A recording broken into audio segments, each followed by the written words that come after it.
Microphones. Which microphones do I use and how do I use them? Here I have a collection of some of my absolute preferred microphones. I will make a short explanation of them. So we have here the Neumann KM series or KK series. The difference is that I can, for example here with a KK 183, I can exchange the capsules, and on the KM series the capsule is fixed. This microphone, the KM series, is one of the best microphones you can get concerning the price performance ratio. They are not so expensive, and yeah, they are like a working horse. So we have here the 185, which is the hypercardioid, the 183 as the omnidirectional, and the 184, which is a cardioid microphone. So on the other hand, we have from Sennheiser the MKH series, and while they give me a sound which brings the silver shimmer on the strings for you, these are a little bit more on the warm sounding size, and for me the best orchestra microphone you can get nowadays. Incredible what the sound is coming out of them. We have here the 8020, which is the omnidirectional. We have the 8050 as a hypercardioid, and here the 8040 as a cardioid microphone. But that's not all what we have from the MKH series.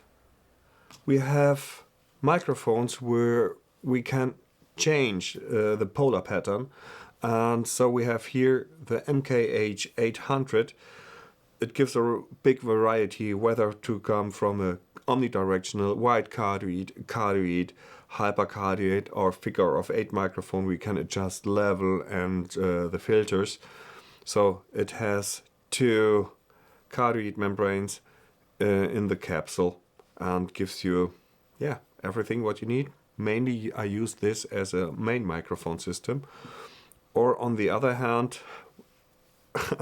microphone I totally love. This is the same capsule as here, but as you see, you don't have the fixed polar patterns.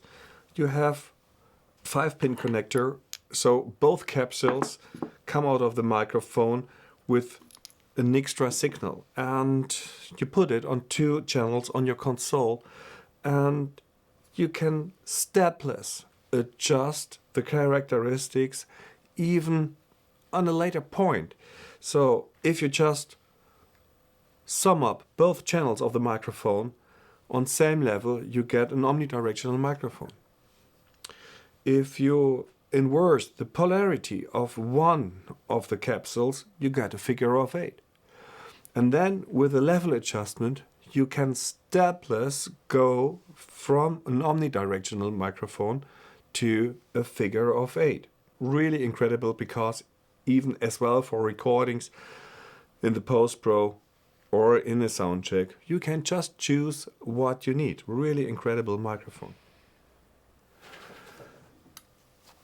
Here we have a Neumann TLM 170, so a large membrane microphone with adjustable polar pattern, and this I like especially because the way it sounds.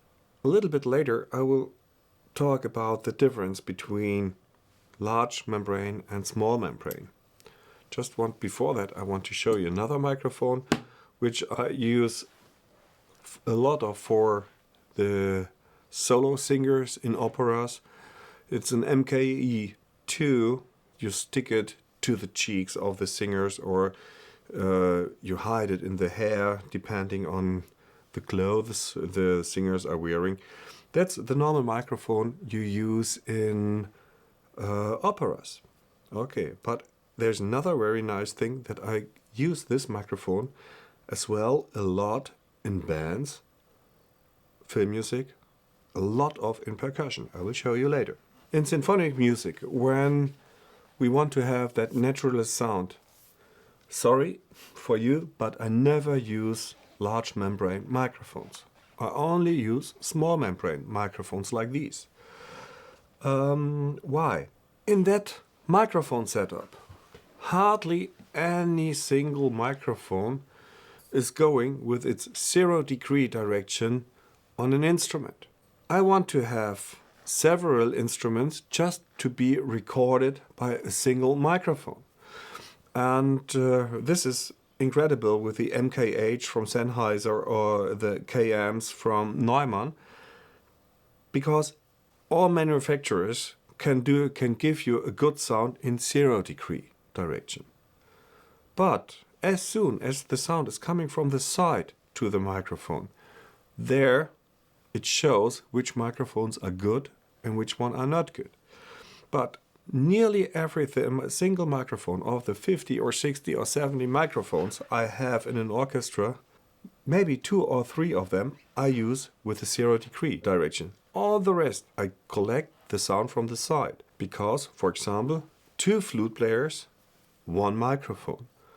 I don't want to use 2 microphones for two players because I want to have a distance to the instrument. And as soon as I have a distance to the instrument with 2 microphones, the microphones have not such a big distance to each other. And that results in a big comb filter in the microphone signals. That's why I want to have the distance. I place the microphone between 2 players, and that's why I have the need of a good microphone for the side sound, and I get a smaller channel count and a better blending of all instruments together. In symphonic music, when you suspend microphones, sometimes you have these microphones at that size or that size, and it can look pretty ugly in the optics. When this is the case and you use omnidirectional microphones, with these KK from Neumann, you can just separate the amplifier from the capsule, and then you can use this cable, which is a much more thin cable, and you can separate the amplifier from the capsule.